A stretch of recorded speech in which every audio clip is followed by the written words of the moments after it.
Welcome to the Cosm Full Moon Ceremony.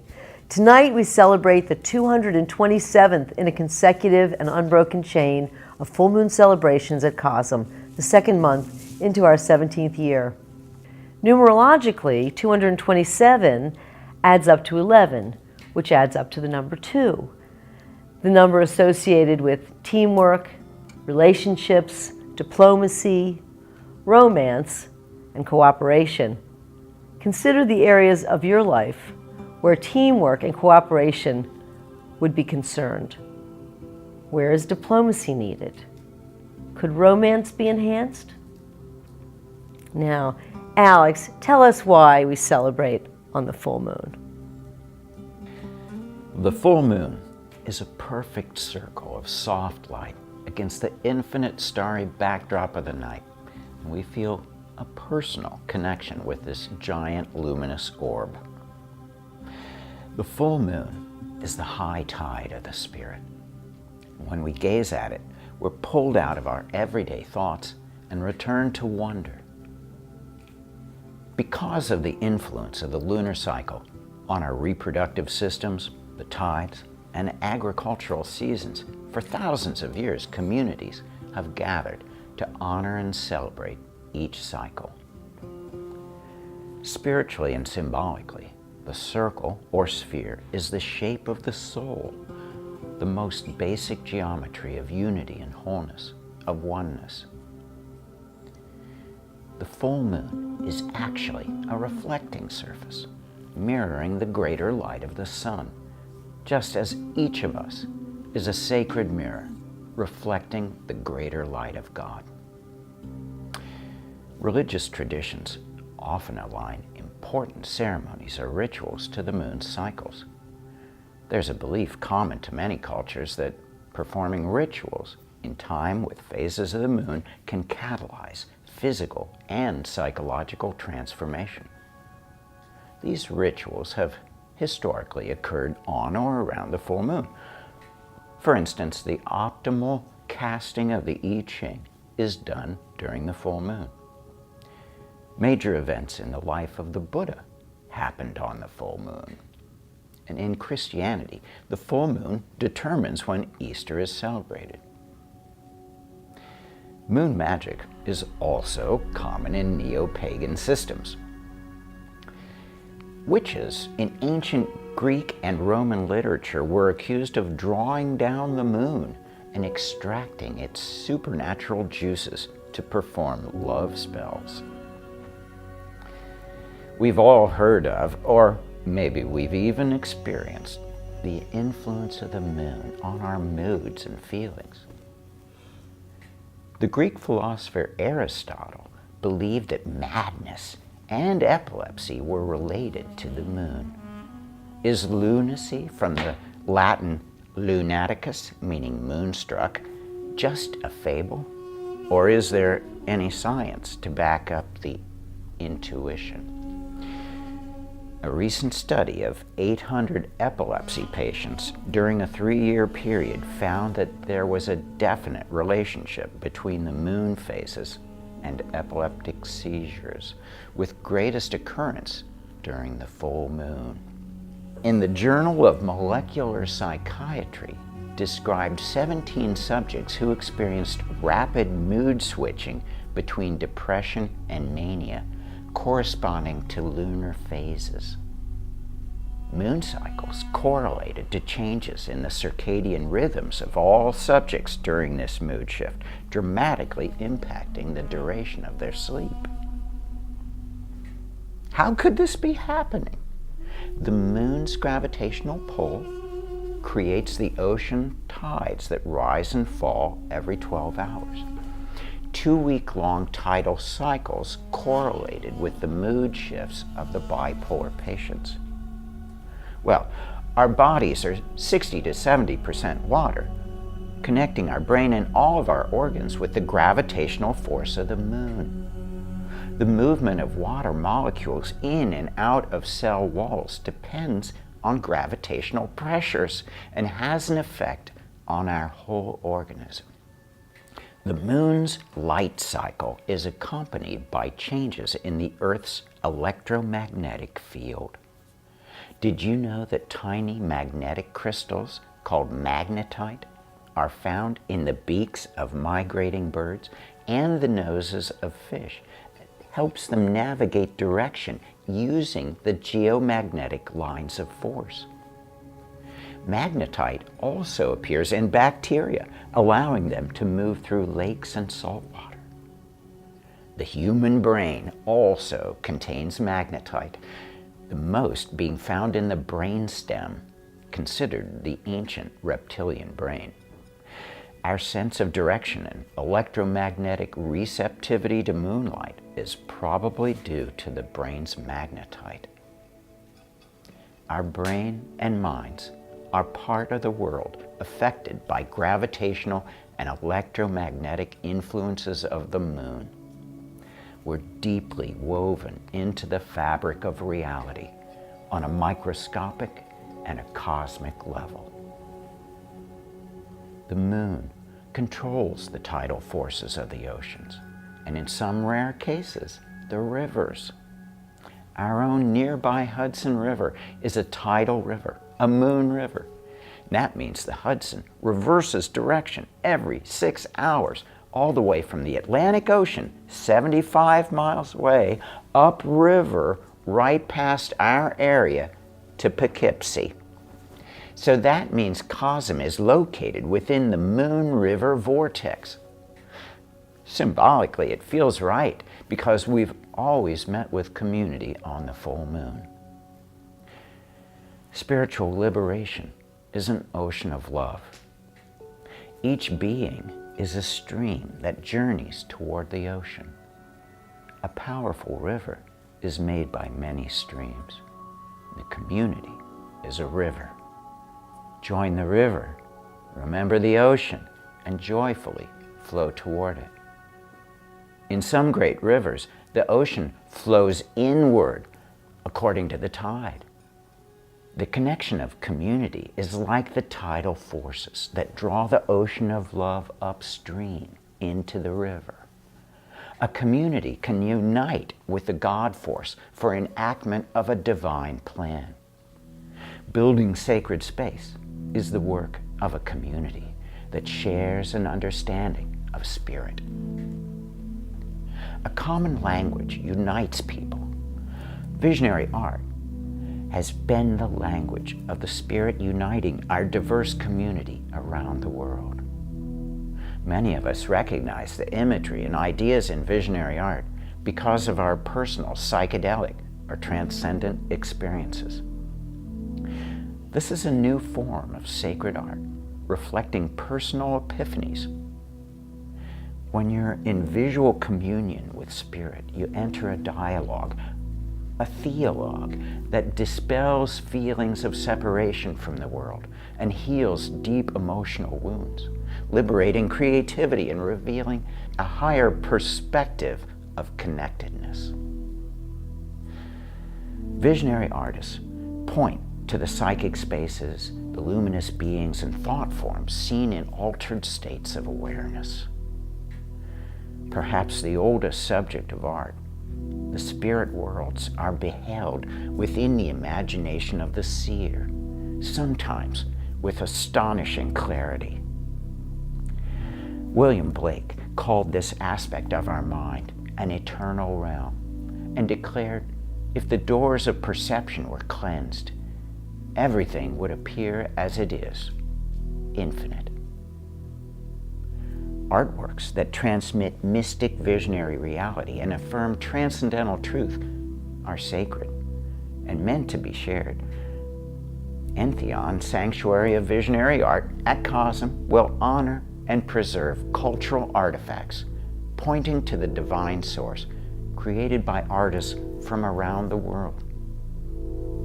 Thank you to the worldwide community for building sacred space with us at Cosm, uplifted by the light of the full moon.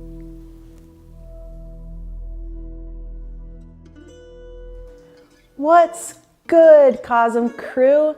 sending winter blessings and prayers of love and protection to you, your friends, and your families. Anyone tuning in for the first time tonight? Where are the regulars at? I want to know where you're stationed. Drop that location in the comments. Each month, COSM features performances and segments courtesy of members from the community. Kicking off this evening's festivities, we have some electric choreography by belly dance trio Triuna with music by Beats Antique.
The grace and power coming from those three inspire me to keep grooving.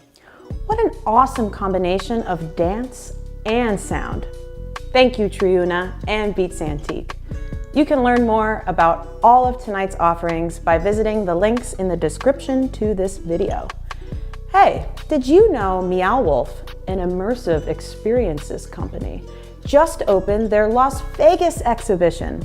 Let's step into Claudia Bueno's aquarium-style installation and experience the slow, oscillating movements of natural life.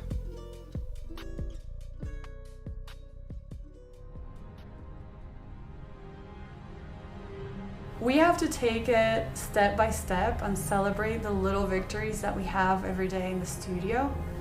It's a big task, and if we look at the whole thing all together, it can feel pretty daunting. So, Pole started about 5 years ago when I got to visit this area with an art residency. And I went to Yellowstone National Park, which really blew my mind. That place is unreal, it's magical. You feel like you're walking through the exhales of Earth. And you get to visit these pools where these tiny microorganisms live. I think I spent an entire day just photographing, zooming into these patterns that are formed. They're really intricate, really interesting. They're like crusty and weird. On that trip, I also got to visit the Grand Teton National Park and explored up in the mountains, the lakes and the rivers and the lush forests. And the kind of scary wildlife that there is, it all makes you feel really small and at the same time connected, one with all. Being here on that experience, surrounded by all this nature from both Yellowstone and Grand Teton, started coming through in the studio in the process of developing Pulse, which is really a tribute to life. So I started exploring patterns from micro to macro, from molecular geometry to cellular growth to algae to seaweed, coral, leaves, trees, and so on growing. Then I started extracting those patterns into paper, drawing them, painting them, figuring out how to make them three-dimensional. And eventually Pulse came together as this world that connects everything, this world where things are intertwined, they're one, there's a sense of integration, everything's linked. One thing needs the other, and they're all pulsating, throbbing, and living all together.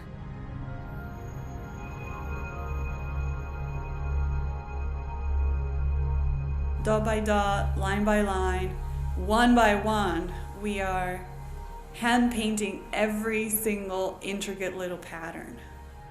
And we're making 60 panels, and each panel takes a couple of days as a team, so it's a lot.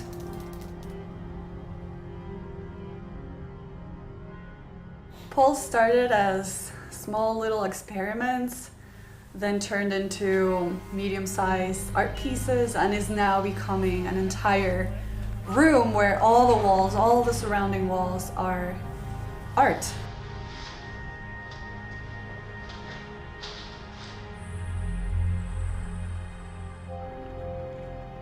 It really is a treasure opportunity to, as an artist, get the message and the invitation to dream big, dream without limitations, and have somebody that's saying, we'll make it happen, we'll help you, we'll build it with you. It's truly amazing. I realize now that the deeper I went into this project, the more it started touching deeper fibers within me, becoming a more personal reflection of my own inner world and how I experience life and energy. There is a center, a womb that radiates across the room, and it represents that universal source of energy that feeds life to all beings.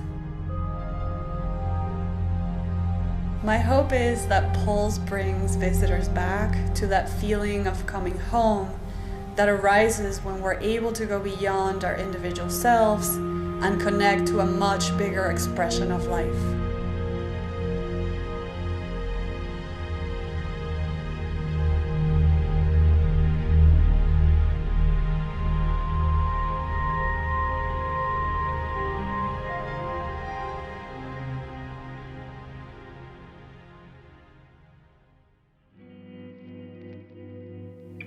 Thank you, Claudia. Meow Wolf creates immersive multimedia experiences that transport audiences of all ages into fantastic realms of storytelling. We are thrilled to announce that Alex and Allyson have co-created 2 collaborative installations for the attraction. One of their visions realized is called the Infinitizer. I assure you, this install will take your breath away. They were also invited to suggest a few of the most admired visionary artists to offer artwork in the co-creation of the projected desert. It features the mystic imaginal realms portrayed by Alex Grey, Allyson Grey, Amanda Sage, Android Jones, Louis Tamani, Luke Brown, Jonathan Solter, and Coco Lab. Be sure to check it out and score tickets at meowwolf.com. Up next in the queue is COSM permaculture expert Dr. Delvin Solkinson, ready to share insights on being an actionary. Grab a notebook. There may be a thing or two you'll want to jot down. Take it away, Delvin. Renaissance polymath Leonardo da Vinci declared, "I love those who can smile in trouble, who can gather strength from distress and grow brave by reflection, those whose heart is firm and whose conscience approves their conduct will pursue their principles." Joyed to connect across space and time with all of you visionaries taking creative action in your own lives. Permaculture welcomes 2021 as a unique design opportunity to harness the vision and will to step forward into the next level of life. In this light, I'll share a visionary design practice learned from my mentor, middle school teacher, Michael Becker. Consider how to apply this cyclical 4-step design process to any project, relationship, or endeavor. Step 1, start small. Begin at the beginning and make sure new developments do not outstrip the ability to maintain those developments in the long term. Do things within skill range and budget. Expansions can be done later. Little achievements will add up to large successes. Remember, small becomes relative as you scale up. What is a project or vision that you want to realize in 2021?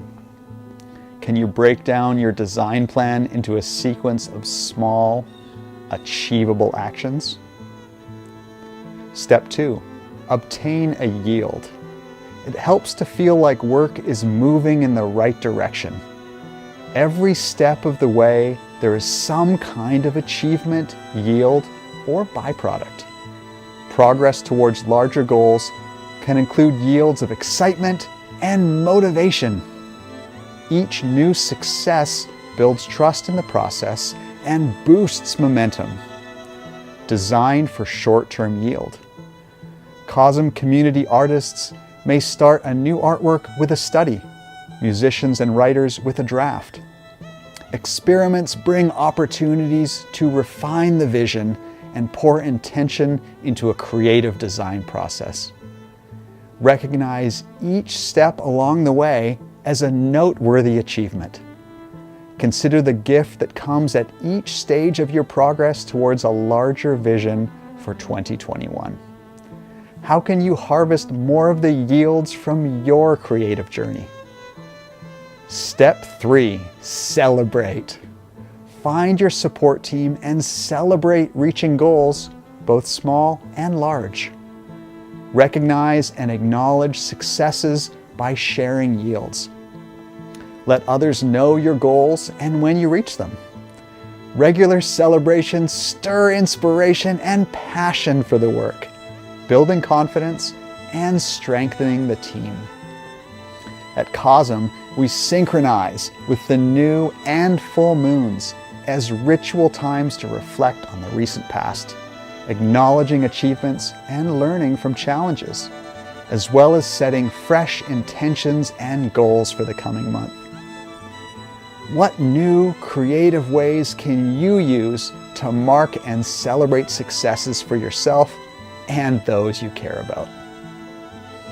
Step 4, get back to work. The process of creation is an ongoing journey. Keep taking designs to the next level and build on what has been accomplished. Utilize the momentum from completing small steps to move forward.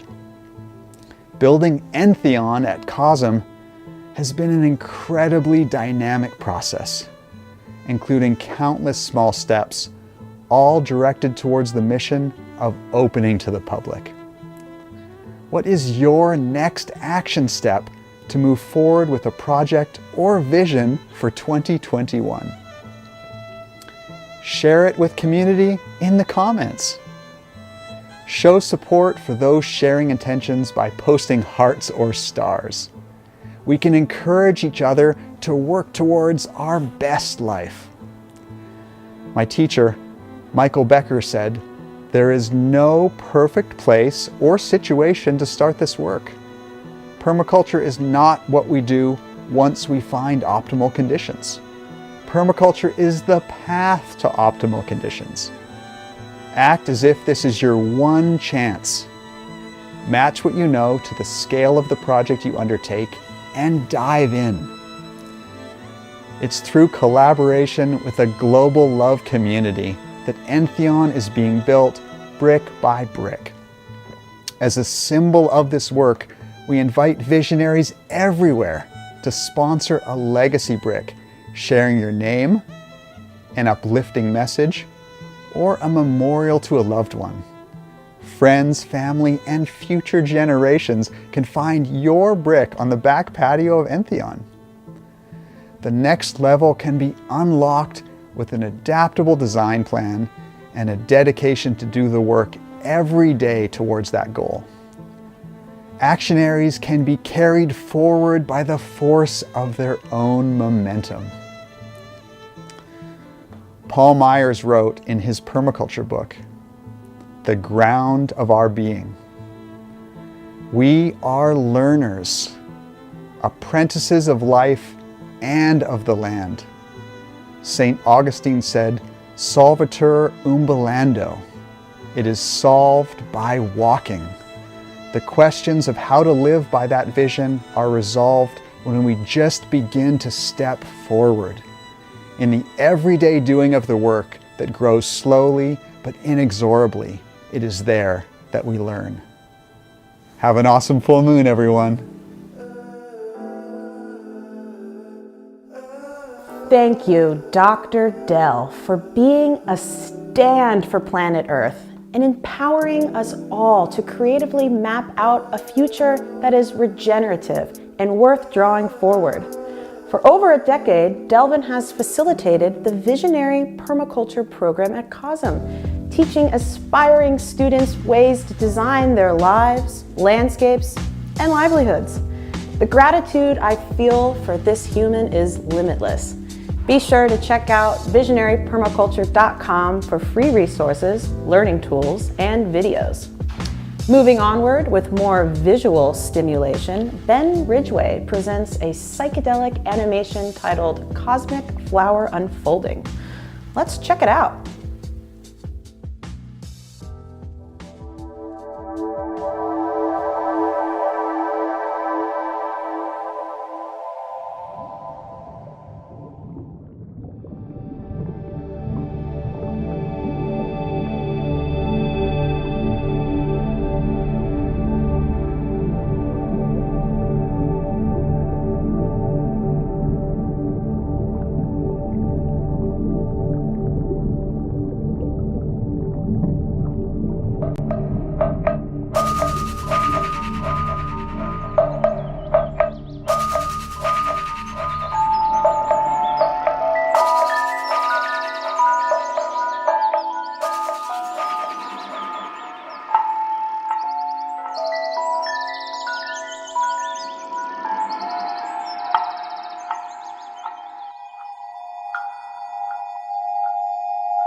Okay, who else completely dissolved into that oceanic futurescape? Thank you, Ben Ridgeway, for that tribute to abstraction. Speaking of abstraction, the maestra of abstraction, Allyson Grey, is up next. Fun fact, Allyson was raised in the Jewish tradition. Here she is tonight to share this week's Parsha.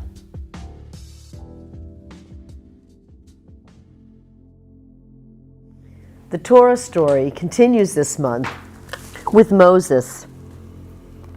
and his brother Aaron, immersed in the structural planning of a new nation of people.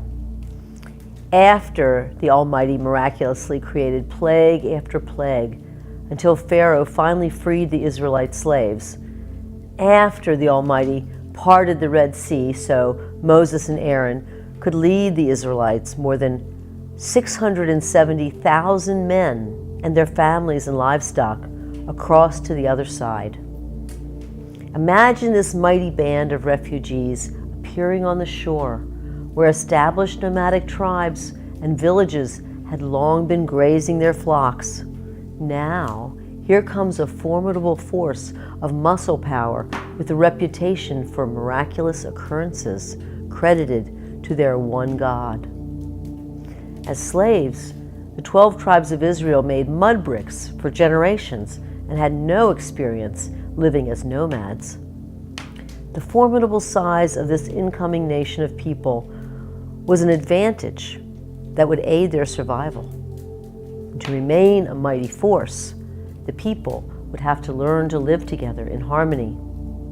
A unity of that size needed judges and decision makers, a central governing body at a central location, a settlement map, and a tabernacle. This week in synagogues throughout the world, the Parsha conversation is called Tetzaveh, meaning to command. Who would be the first spiritual leaders to perform the sacred rituals and be responsible for the center of governance and jurisprudence while overseeing the spiritual life of the people? The Almighty appointed Aaron, Moses' brother, and Aaron's 4 sons to be the highest priests. Tetzaveh includes the Creator's detailed instructions for the 7-day initiation of Aaron and his sons into the priesthood, specifying every detail of the golden altar made of acacia wood to hold the ceremonial incense burner. According to God's commandments, the tabernacle lamps and the menorah, the everlasting light, must be continually kindled. A supply of pure olive oil would be perpetually required. Cultivating olive trees would be in the plan. What would motivate the 12 tribes, hundreds of thousands of families, to gladly agree to provide this oil for the temple? To be protected within this vast new nation, in a new world, all families would be expected to pitch in. The Parsha then launches into exquisite detail, naming the garments and accessories required for all higher and lower priests. The grown grandchildren of Aaron, nephews of Moses, would serve as the priests who tend the daily needs of the sanctuary, a busy center of justice, ritual, and higher learning. According to God's instructions, priests were required to wear a full-length linen tunic, linen breeches, and a linen turban with a long sash. In addition, the high priests, Aaron and his sons, were to wear an apron-like garment made of blue, purple, and red-dyed wool threads wound into threads of linen, embroidered with gold thread, a gold breastplate set with 12 precious stones, inscribed with the names of the 12 tribes of Israel, a cloak of blue wool with gold bells and decorative pomegranates on its hem, a golden plate worn on the forehead bearing the inscription, Holy to Adonai, the Almighty. Descriptions of this apparel, gifted to Moses by Adonai, demanded elaborate, expensive offerings from the community. This seems like a giant challenge for these recently displaced people, growers of flax for linen, shepherds and spinners of wool, weavers, makers of fabric dyes, metalsmiths, jewelers, embroiderers would all be required. Over 40 verses of this Torah portion are used to describe the required fashion of the priests. We all know that it's what's inside that really counts. Why so much attention to the appearance of the priests? Well, what we wear and how we look speaks volumes about who we are and what we represent. Our spiritual leader's appearance reflects a reverence for tradition and expresses commitment, devotion, and respect for order in the community. Distinguishing the spiritual leaders with special apparel would contribute to the glue of a nation by identifying the leaders and honoring the implicit trust in the highest possible good expected of all priests. Explicit instructions from the Almighty in the creation of the tabernacle, the altar objects, and the special garments demanded a wide range of mixed materials, bringing together the special abilities and talents of those capably skilled to create this holy environment would take abundant creative energy and be the pride of all families involved. All the tribes would be represented in furnishing the spiritual center of this new nation. A complex and demanding public works initiative sponsored by the community would be remembered from generation to generation and strengthen the core of spiritual life. In the temple of my family for 5 generations, Baltimore Hebrew congregation, in the late 40s, my maternal grandmother joined the sisterhood in a needlepoint circle to create an exquisite 20-foot tapestry designed by artist and temple member Amelie Rothschild. Over 70 years later, in the main sanctuary, the tapestry covering the Ark of the Covenant is still the focal point of the congregation and the backdrop of all ceremonial activity. Grandma Sidonia told us that she was responsible for needle-pointing the symbols representing manna, the food provided by the Almighty for the freed Israelite refugees. When I visit my Baltimore family, I'm elated to stop by the needlepoint mural that continues to honor my grandmother and the artworks that have contributed to beautifying the temple. Engaging the creativity of the community is the mission of COSM. Here, many visionaries with a spectrum of specialties and talents, builders in every material, painters, sculptors, videographers, philanthropists, programmers, lighting experts, sound experts, great minds of many passions have collaborated in establishing an enduring sacred site to leave a legacy of higher love. Alex says, God is the divine artist. Love is God's secret name.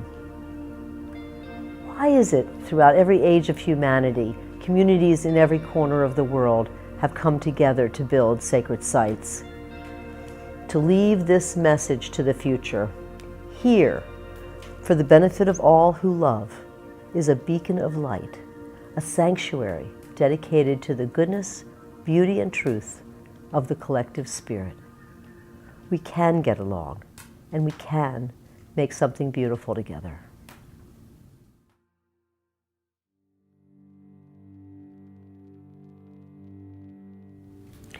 Throughout the month, friends from around the world have sent in their blessings and declarations to be acknowledged and collectively sent by fire up to the heavens. We've read them all. Here are some examples. Sophie from Lebanon says, I declare to fully experience life without limitations or fear. I am whole. I am complete. All things, good and bad, will pass.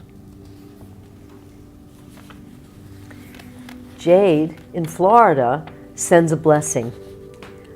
Love to those on the path of searching for renewed hope, energizing purpose, and universal love.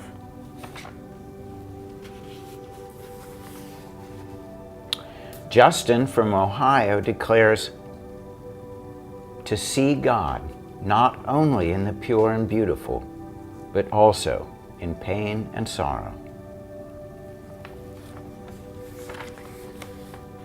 Miriam from New York sends a blessing. May we all unite in our differences and learn from one another with peace, love, and harmony.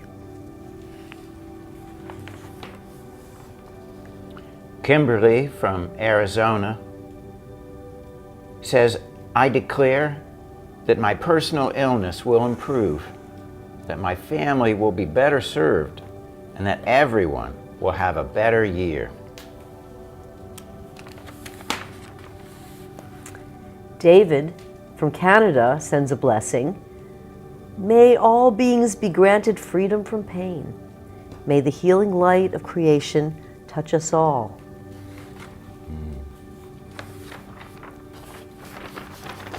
Now Alex will take the scroll and put it in the fire. And may all these blessings and declarations come true.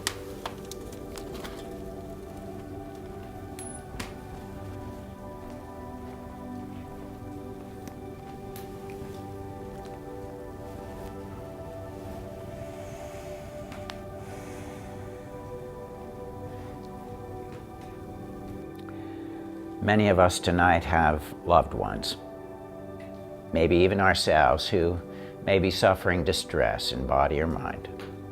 At Cosm Full Moon, we turn inside and hold in our heart those that might benefit from a healing prayer. To strengthen this blessing, you can speak the name of your loved one into this space as we pray. Great Spirit, thank you for blessing us with this day and for our precious body and soul. We feel the light of Spirit shining in our hearts, and as we breathe, this glow expands to surround us like a luminous sphere. The brightness in our hearts magnifies as we join together in a gleaming web with countless others around the world, a luminous net of beings. From the superabundance of our combined energy field, we envision rays of healing light surrounding and protecting our friends and family in need. May the light shine on all who need healing. Let peace and harmony reign across the earth. May the water, air, fire, and earth be purified, and the web of life be strong and resilient. Thank you, Great Spirit.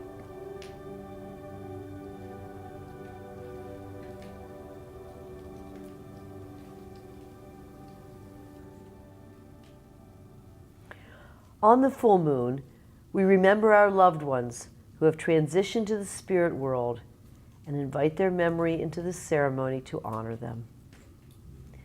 To evoke their memory, you can speak their name into the space as we offer this recitation. At the sunrise and at the sunset, we remember them. At the sound of the wind and in the chill of winter, we remember them. At the opening of the buds and the rebirth of spring, we remember them. At the deep blue sky and in the warmth of summer, we remember them. At the rustling of the leaves in the beauty of autumn, we remember them. At the beginning of the year and when the year ends, we remember them. When we are weary and in need of strength, we remember them. When we are lost and sick at heart, we remember them. When we are filled with joy, we crave to share, we remember them. When we have decisions that are difficult to make, we remember them. When we have achievements that are based on theirs, we remember them. As long as we live, they too will live, for they are now a part of us as we remember them.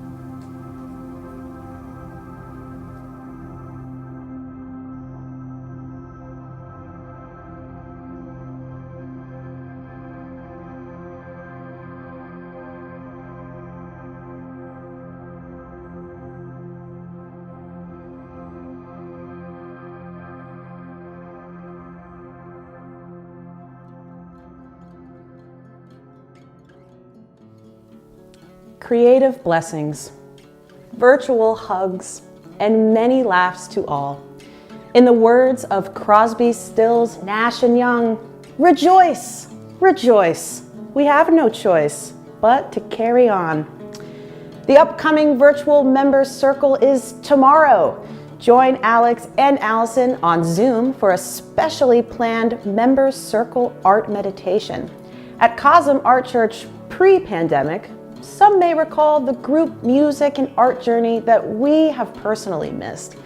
Join us for our first members-only virtual art meditation. In a musical journey, we will call on our imaginations for an image or written reflection as a record of our journey. Come at 5 p.m. Eastern Time for an introduction to the topic and opening recitations. After the musical meditation, the Zoom room will break into an interactive share and tell of notable insights and evidence that may result from the drawing and writing meditation. New and current members can now take advantage of a monthly recurring payment option, so be sure to sign up by the end of tonight. A link is available in the description of this video. We so look forward to connecting with you. The online shop is a magical vessel filled with sacred imagery and literature. If you're in the need of some retail therapy or are thinking about a friend that could benefit from an uplifting gift, the Cosm Shop is the place for you.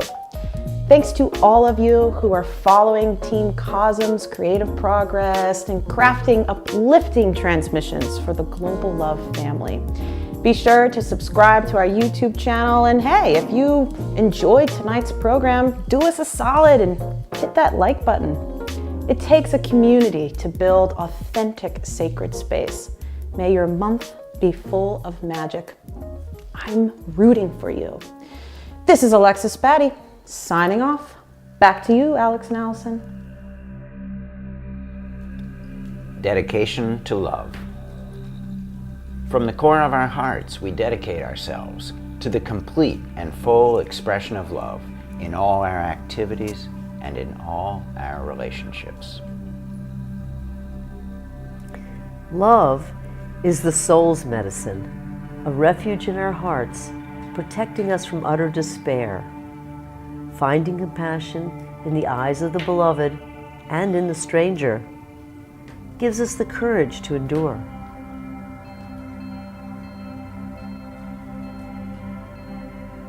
May love sensitize us with care and wisdom. May love help heal the sickness and wounds of life. May love enable us to forgive and accept ourselves. May love enable us to forgive and accept each other. May love help us overcome our cruelty and bitterness, our greed and jealousy, our ignorance and delusion. May love rule our hearts and minds, directing us to reach out, doing our best to benefit others, to heal suffering, to give gifts, to create beauty in the infinite network that is our world.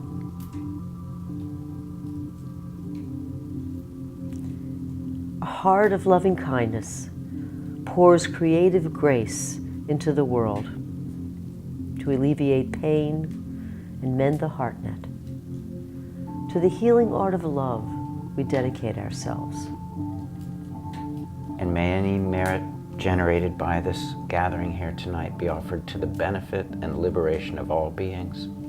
Happy full moon, everyone.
2,400 years ago, King Ahasuerus became the second Persian king, ruling the largest, strongest kingdom in the world.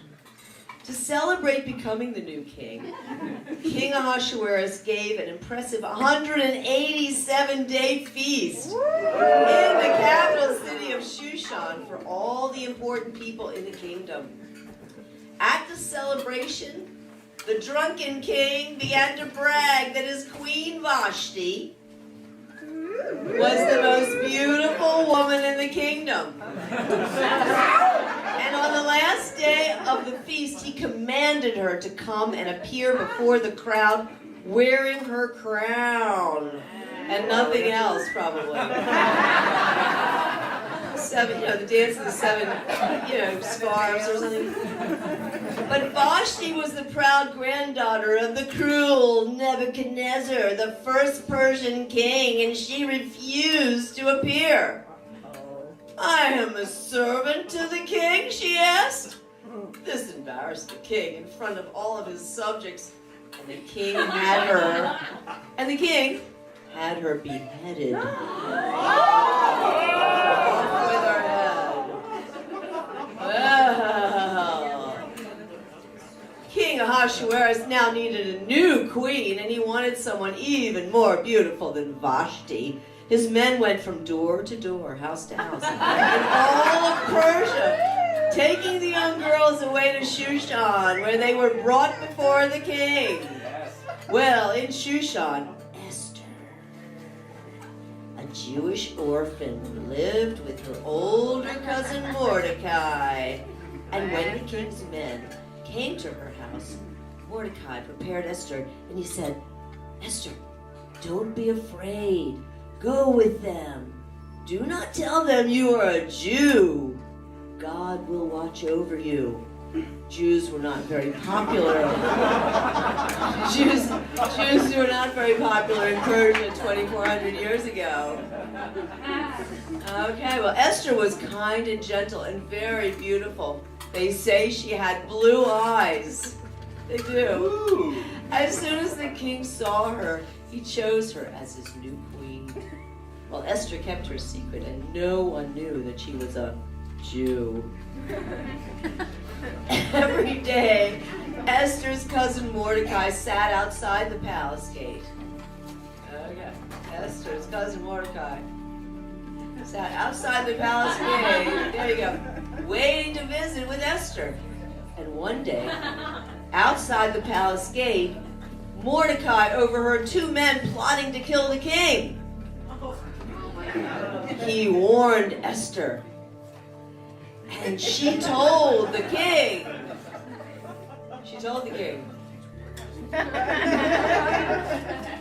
She goes on and tells the king that her cousin Mordecai had heard that there was a threat to his life.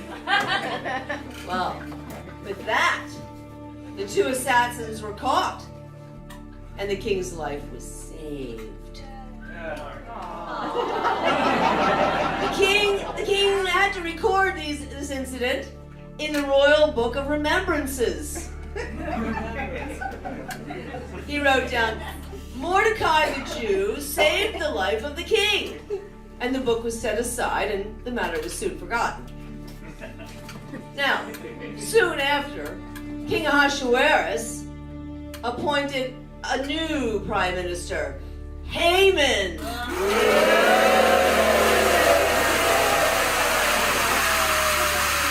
Haman was the richest man in the kingdom. Any surprises?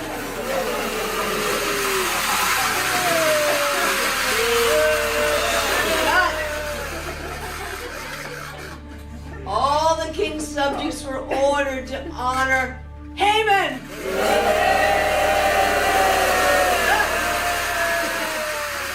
And bow down to him. Haman wore amulets depicting the deities of Persia, and since Jews are forbidden to worship idols, Mordecai refused to bow down to Haman.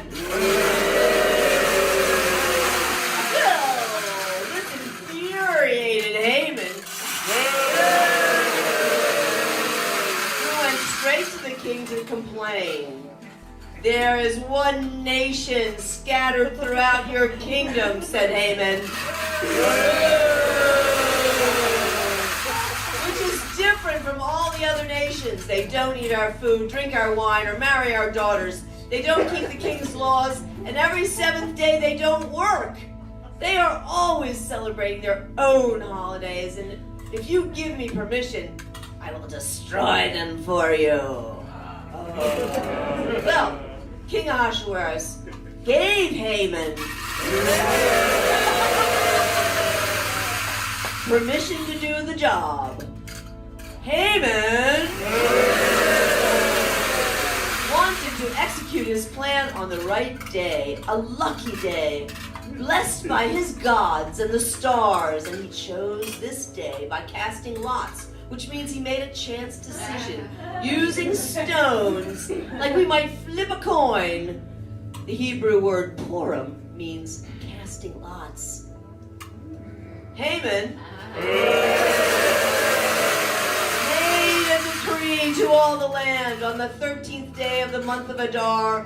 All Jews in the kingdom of King Ahasuerus, young and old, women and children, must be slaughtered. Their money and property will then belong to the people of the province.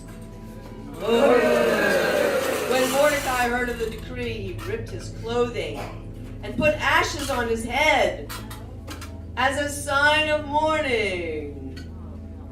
Oh, he put it all over his head. He told Esther she must go to the king and try to save the Jews. Esther was afraid, for it was forbidden to come before the king without being invited. Esther asked that the Jews in Shushan fast and pray for her for 3 days. When the 3 days of prayer and fasting were over, Esther went to the king looking very lovely, indeed. And the king said, "What is your request, my queen? Half of my kingdom is yours for the asking." But Esther asked only that the king and Haman come to the party that she was preparing. The king agreed, and Haman was delighted to be so honored. The party included dancing and entertainment, and after the gala affair, Esther invited the king and Haman to a second private dinner party in her chamber. Having had a wonderful time that evening, Haman and the king were both pleased to be invited to this exclusive soiree. Leaving the palace that night, Haman passed the gate where he saw Mordecai, and at the gate where his delight turned to hate. I am important enough to be invited to the queen's private banquets, together with the king, and that Jew refuses to bow down to me? He proclaimed all of this later to his evil wife Zeresh. I'm so important. Why did that Jew not bow down to me? Why? And Zeresh, he told his wife Zeresh that he wanted to kill Mordecai then and there without waiting for the 13th of Adar. Do it, his wife advised. So, Haman built a gallows in his own courtyard. He would hang Mordecai at the first opportunity. That night, in the palace of the king Ahasuerus, the king was up and he could not fall asleep. He tossed, he turned, and he finally called for his servant to bring out the royal book to read. The heavy book fell open to the story of Mordecai the Jew, who had warned his majesty of the assassination plot against him. "What reward," says the king, "did the Jew receive?" "None, sir," said his servant. "He saved my life and received no reward," stormed the king. The king called Prime Minister Haman to his chambers the following morning. Haman came in ready to ask for permission to hang Mordecai. when the king thundered, "Haman, tell me, what shall be done for a man the king wishes to honor?" Well, he must be referring to me, thought Haman gleefully. "I know just the thing," Haman said to the king. "Let him wear the king's royal robes. Place the king's royal crown upon his head. Let him ride the king's royal horse. And then let a servant walk before the horse and cry out, 'Thus shall be done to the man whom the king wishes to honor.'" "Wonderful idea," cried King Ahasuerus. "I shall leave it all to you. Find Mordecai the Jew and place him on that regal horse with my own regal robe, and you can walk before him and cry out the wonderful things that he has done for me." Well, humiliated and crestfallen, Haman did as he commanded, and Mordecai was led with royal honor through the streets of Shushan. There he goes, leading him through the streets of Shushan. Haman returned home a bitter and broken man. But he had no time to brood. He had to be at the royal palace in time for the queen's second banquet. Well, reclining on pillows at the banquet, the king asked, "What is it that you desire, Queen Esther? Why have you invited us to this private dinner? Speak, and it shall be done." This time, Esther did speak. "Spare my life," she cried, "and the lives of my people. We have been sentenced to death." "Death? Your people?" surprised the king.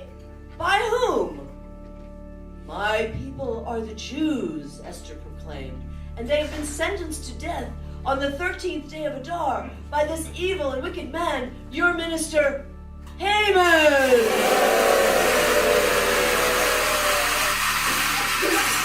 The king was so astounded that he marched out of the room to regain his composure. Trembling and fearful, Haman threw himself onto the queen and begged for mercy. And at that very moment, King Ahasuerus burst back into the room. "What?" cried the king. "Do you dare to attack the queen in my palace? Take him away and hang him," he shouted. In the end, Haman was hung on the gallows that he himself had built for Mordecai. And Mordecai, guess what happened to Mordecai? Mordecai became the king's new prime minister in the place of Haman. And on the 13th day of Adar, Jews across the kingdom assemble to give thanks to God and celebrate. And the rabbis commanded the people to keep the holiday of Purim forever as a day of thanksgiving, feasting, and joy. A veritable Jewish Halloween and Thanksgiving all wrapped up into one. Of sending gifts to friends and money to the poor. Happy Purim, everybody!